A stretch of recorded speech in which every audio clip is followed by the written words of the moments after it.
Enakan mana? Enak melaut. Cita-cita kamu jadi apa? Mau jadi pelaut.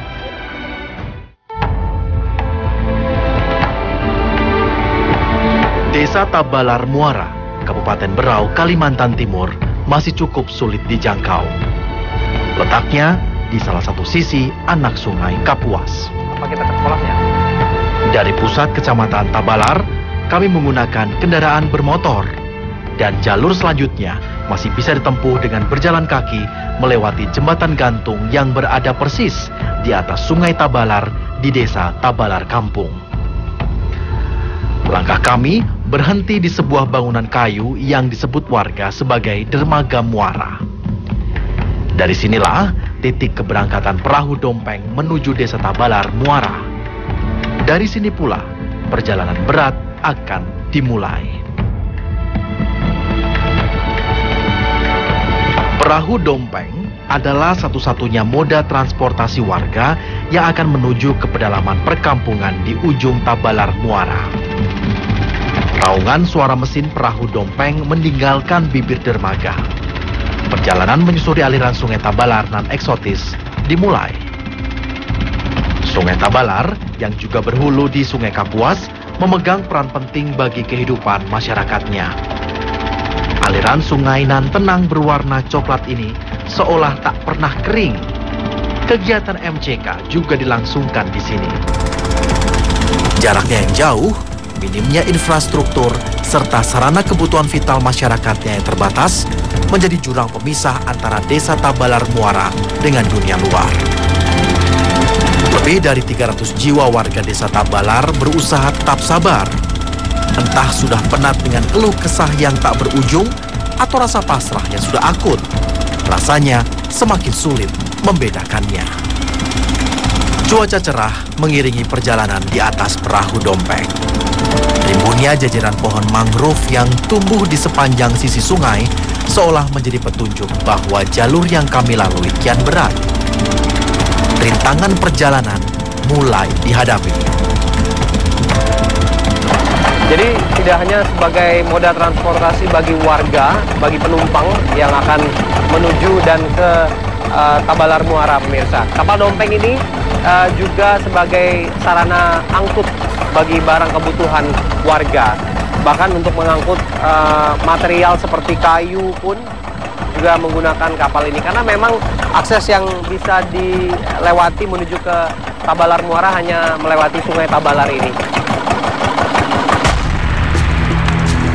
Menelusuri pedalaman hutan lebat melalui jalur sungai menghidupkan perasaan takut kami. Rasanya seperti ditelan rimba. Namun rasa takut itu bisa sedikit terobati oleh lukisan alam nan elok yang terus membuai mata. Sudah puluhan tahun lamanya desa Tabalar berdiri. Namun hingga detik ini kehidupan warganya tak berangsur baik. Apalagi saat musim hujan dimulai. Kondisinya semakin menakutkan. Debit air semakin tinggi. Bahkan tingkat kecoklatan air sungai yang terkenal dengan keganasan buaya muaranya ini semakin pekat. Kami harus ekstra hati-hati karena tak sedikit cerita menakutkan yang keluar dari mulut warga sekitar tentang keganasan sungai Tabalar.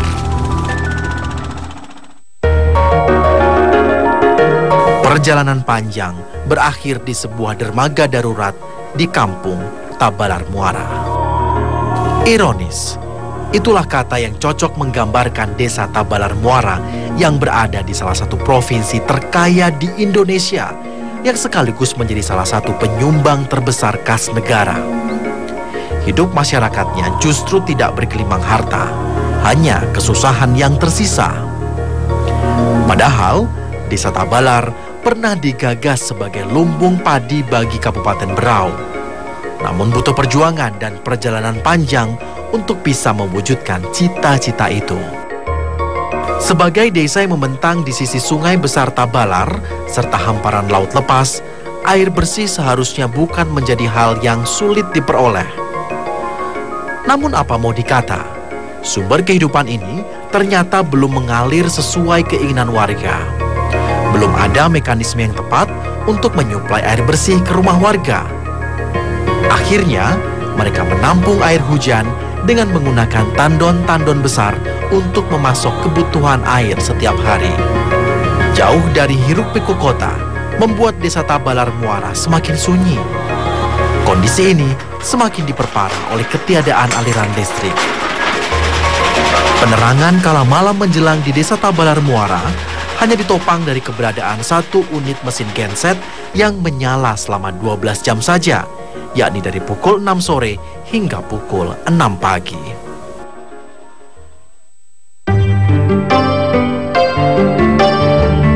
Udara pagi yang lembab menyapu pemukiman warga desa Tabalar Muara. Langkah kaki-kaki mungil mulai menapaki bibir dermaga yang masih basah oleh embun pagi hari. Satu persatu tubuh mungil menempati ruang kosong di atas perahu tempel yang akan mengantar mereka menuju sekolah di seberang sungai. Bukan sekedar uji nyali bagi mereka berada di atas perahu menuju ke sekolah seperti ini. Berjibaku menghadang arus sungai Tabalar seolah menjadi sarapan pagi mereka. Bangunan sederhana ini adalah Sekolah Dasar Negeri 001 Tabalar Muara. Sebagai sekolah dasar negeri, tentu wewenang akan keberlangsungan proses belajar mengajar berada di tangan negara. Namun, melihat kondisi sekolah yang sederhana, jelas belum banyak campur tangan pemerintah terhadap sarana pendidikan satu-satunya di Tabalar Muara ini. Fisik bangunan sudah semi permanen, namun bukan berarti sekolah sederhana ini diisi oleh banyak siswa. Setiap hari, tak kurang dari 10 siswa saja yang belajar. Padahal, ada 50 siswa yang terdaftar di sekolah yang berdiri sejak tahun 2008 ini. Para siswa mulai gelisah menunggu sang guru yang belum juga menampakkan batang hidungnya. Bahkan ruangan kelas pun masih terkunci. Pagi. Mungkin ini yang menjadi salah satu alasan kenapa sekolah ini tak begitu diminati. Masih dikunci? Ini kelas berapa? Kelas 2 ya? Oh.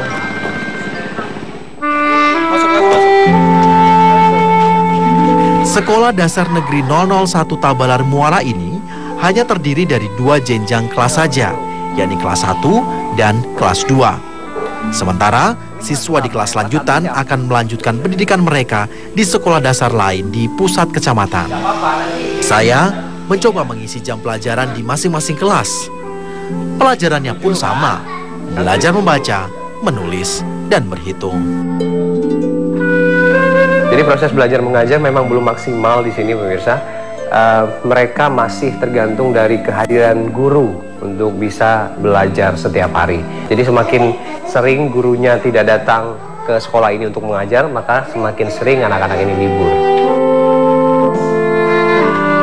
250. Sangat terasa, anak-anak begitu lapar akan ilmu pengetahuan yang selama ini mereka dapatkan dengan sangat minim. Buku panduan pelajaran serta alat tulis sangat terbatas. Oh, jadi ibu gurunya sering tidak datang? Sering, kenapa? Tidak ada. Sakit banget. Iya. Kenapa? Sering sakit. Oh, terus kemana? Iya. Kemana? Naik kuliah. Oh, naik kuliah. Jadi sering libur? Sering. Oh, kemarin sekolah enggak? Enggak. Enggak. Kalau libur ngapain? Belajar. Belajar di mana? Rumah. Oh, di rumah aja. Keterlambatan atau enggannya guru untuk datang mengajar bukan persoalan baru. Penyebabnya adalah karena jumlah tenaga pengajar sangat terbatas. Hanya diisi oleh 1 orang guru honor. Selebihnya merupakan guru sukarela yang diupah seadanya. Jadi hampir tiap minggu libur berarti ya? Ada juga Pak. Oh, enggak juga? Enggak juga, karena kan UT ini kan hanya 2 bulan aktif aja nih, yaitu Sabtu Minggu. Oh. Kalau UT ini Pak. Jadi selama berapa? Itu 2 bulan itu kalau begitu, tapi di minggunya aja gitu nah. Oke. Nah, jadi kalau dalam minggu ini berapa kali libur anak-anak? Minggu ini Jadi kan mulainya kami kemarin kan ada juga apa namanya KKG hari Senin itu mungkin ada seminggu gitu. Oh, seminggu libur ya, karena memang gurunya ada kegiatan. Gitu. Tuntutan ekonomi yang semakin tinggi tak sedikit pula membuat anak-anak di Desa Tabalar Muara tak meneruskan pendidikan mereka. Banyak di antara mereka harus putus sekolah dan memilih menjadi buruh kapal ikan milik nelayan setempat. Umur muda belia dengan ukuran fisik mungil tidak menjadi penghalang bagi Fajar untuk bekerja sebagai buruh serabutan. Pekerjaannya bukan sekedar merapikan jaring milik nelayan, mengangkut hasil tangkapan nelayan, bahkan mencuci perahu sekalipun dilakoninya demi mengumpulkan rupiah. Disaksikan oleh teman-teman sebayanya, Fajar justru sangat menikmati pekerjaannya ini. Tidak tersirat penyesalan karena harus meninggalkan seragam merah putih. Fajar justru memilih menjadi buruh serabutan di desa kelahirannya ini. Sesekali ia mengelap keringat yang mengucur deras di kulitnya. Namun tak sedikit pun menyurutkan upayanya mencuci perahu milik satu nelayan yang diupah kepadanya. Rp5.000 uang yang diharapkan dari pekerjaan ini. Nominal yang rasanya belum sebanding dengan beratnya pekerjaan. Namun apa mau dikata, desakan kebutuhan rupiah yang membuat ia tetap bertahan membanting tulang. Kalau sekolah harusnya kelas berapa sekarang? Oh, kelas 3 SMP. Jadi sekolah kemarin sampai kelas 6 saja. Gimana sekarang rasanya? Enakan mana? Hah? Enak melaut. Kenapa? Hah? Karena mau ke sekolah ini tidak mau. Karena apa? Karena dapat ikan. Cita-cita kamu jadi apa? Oh, jadi pelaut. Oh, jadi lebih enak di laut gitu ya. Makanya berhenti sekolah begitu. Nelayan adalah profesi utama yang dilakoni warga Tabalar Muara. Saya bertemu Erwin yang tengah mempersiapkan perangkat melautnya. Tak ada alat tangkap lain, hanya satu buah termos plastik yang akan digunakan sebagai wadah penampung hasil laut buruannya. Kapal berangsur meninggalkan pemukiman. Tujuan kami adalah perairan laut yang membentang luas di ujung muara. Cuaca tidak terlalu bersahabat. Gumpalan awan hitam siap menumpahkan butiran hujan. Namun bukan berarti menjadi halangan bagi Erwin untuk beraktivitas. Erwin tidak sendiri. Ada perahu dompeng milik warga Tabalar Muara yang juga tengah berburu isi laut. Mereka tersebar di setiap sudut perairan untuk menjaring udang yang menjadi primadona hasil laut di sini. Jadi puluhan meter jaring yang diturunkan bukan berarti akan banyak hasil yang didapatkan oleh nelayan. Satu kali penurunan jaring ini mungkin hanya bisa menghasilkan sekitar 2 hingga 3 kilo udang seperti ini, pemirsa. Menjaring udang ternyata bukan perkara remeh. Nelayan seperti Erwin harus tahu kapan ia harus mengulur jaring serta kapan waktu yang tepat untuk menariknya kembali. Semua butuh perhitungan. Salah-salah, tak ada satu ekor pun ikan yang terbawa jaring, dan bukan tidak mungkin jaring ikut tersangkut di mesin kapal. Semua hanya berbekal pengalaman, karena melaut bagi Erwin dan nelayan Tabalar Muara lainnya masih dengan prinsip untung-untungan. Nanti langsung dijual atau dikumpul dulu? Atau langsung dijual? Oh, langsung dijual. Ada pengepulnya? Iya, ada. Nanti dari pengepul langsung dijual kemana? Ke Tawau. Tawau, Malaysia? Oh, lebih banyak dijual di Malaysia? Iya. Dibanding ke Indonesia. Berau, ke Indonesia begitu. Kenapa? Harganya lebih mahal katanya? Mahal. Oh, 2 kali lipat katanya? Iya. Semua pelaut daerah sini, pelaut-pelaut yang di sini bawa ke sana semua. Oh, bawa ke Tawau semua, ke Malaysia semua, karena harganya lebih mahal ya. Karena memang ada khusus kapalnya yang ke sini mengambil. Oh, ada kapalnya yang datang ke sini. Kapal yang tersendiri, kapal bos dari sana memang. Kapal dari mana? Tawau. Kapal Malaysia. Iya, kapal bukan orang Sungai Nyamuk. Oh, orang Sungai Nyamuk. Tapi bosnya orang Malaysia. Jadi dia datang ke sini ambil barang. Iya. Tapi kadang-kadang juga diantar ke sana. Iya. Jangan heran jika hasil yang diperoleh nelayan seperti Erwin tak pernah pasti. Saat tidak beruntung, hasil tangkapan hanya cukup untuk mengganjal kebutuhan perut keluarga. Jika beruntung, berkilo-kilo udang atau ikan yang tersangkut di jaring miliknya bisa dibawa pulang untuk segera disetor ke tangan pengepul. Perahu Dompeng merapat di pondok kayu milik pengepul udang di Desa Tabalar Muara. Disinilah Erwin bisa menakar hasil jerih payahnya. Hasil tangkapan langsung masuk ke dalam timbangan. Rp127.000 menjadi rezekinya hari ini. Fluktuasi harga berada di tangan pengepul yang bebas menentukan harga pasar yang dianggap pantas saat itu. Tangkapan nelayan Tabalar Muara lebih sering dibawa ke kawasan perairan Tawau di negeri jiran. Ya, selain nilai jual yang lebih tinggi, kawasan perbatasan itu dianggap lebih gampang dituju. Entah sebagai bentuk protes karena minimnya perhatian pemerintah atau memang tergoda untung besar. Potensi alam yang dianugerahkan bagi Desa Tabalar Muara juga membawa banyak berkah bagi kehidupan warganya.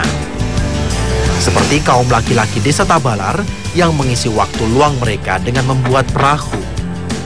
Keterampilan mereka membuat perahu sudah tidak diragukan meski berbalut keterbatasan. Tak sedikit dari warga pulau sekitar yang memesan perahu kepada nelayan Tabalar Muara. Aktivitas pengolahan lanjutan ini biasanya berupa pengasinan ikan atau pembuatan terasi yang lebih banyak dilakukan oleh kaum perempuan. Terasi yang berasal dari Desa Tabalar Muara terkenal akan kualitasnya. Karena olahan yang berasal dari udang dan daging ikan ini diolah tanpa bahan pengawet. Saat cuaca terik menjadi waktu yang tepat untuk mengolah terasi. Bukan sekadar cerita, kalau terasi asal Tabalar Muara sudah menembus kota-kota besar seperti Bali, Lombok, hingga Surabaya. Sejak pagi, Nur sudah sibuk di depan gudang kayu reot miliknya. Perempuan parubaya ini tengah menyiapkan pesanan ikan asin dari pedagang di Berau. Nur teliti memilah setiap ikan asin yang akan ia jual agar kualitas barang dagangannya tetap terjaga. Nur harus kembali mengecek setiap ekor ikan yang akan dikemas. Jika ada yang rusak, ia pun akan langsung membuangnya. Pengasinan ikan seperti ini memang tidak terlalu rumit. Setelah ikan dibersihkan dan dicuci menggunakan air laut, akan kembali dijemur hingga kering. Setelah itu, akan kembali dikemas untuk segera diantar ke setiap pembeli. Jadi ini ikan asin juga salah satu komoditi yang paling banyak dihasilkan oleh warga di Tabalar Muara ini. Tapi memang karena belum banyak tempat untuk memasarkan, jadi banyak ikan asin ini yang akhirnya terlalu lama disimpan. Jadi dagingnya menjadi merah begitu ya Bu ya. Jadi kalau sudah merah, sudah terlalu lama disimpan, akhirnya dibuang.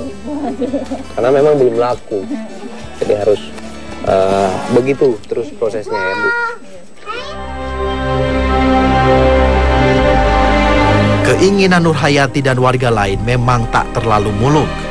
Mereka hanya berharap akan kelancaran proses distribusi yang lebih layak.